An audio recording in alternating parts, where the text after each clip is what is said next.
चालताना ठेच लागली तर नेहमी दगडाला दोष द्यायचा नसतो. कधी कधी आपणच आपला पाय चुकीच्या ठिकाणी ठेवत असतो. विसरण्याची सवय सुद्धा खूप महत्त्वाची आहे, कारण सर्व काही आठवलं तर माणूस कधीच आनंदी राहू शकत नाही. किंमत त्याची करा जो पाठीमागेही तुमची किंमत ठेवतो. रक्तगट कोणताही असो, रक्तात माणुसकी असली पाहिजे.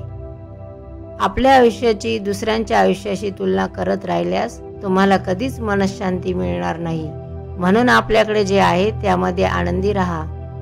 त्रास असतानाही प्रामाणिक राहणं, संपत्ती असूनही साधं राहणं, अधिकार असूनही नम्र राहणं, राग असूनही शांत राहणं, यालाच आयुष्याचं व्यवस्थापन म्हणतात.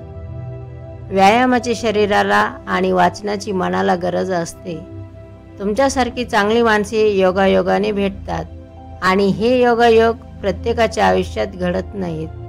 माणसातला माणूस समजायला सुरुवात झाली की स्वार्थ आपोआप निघून जातो. मनात आनंद असला की सभोवताली सुद्धा सगळीकडे आनंदी आनंद दिसतो.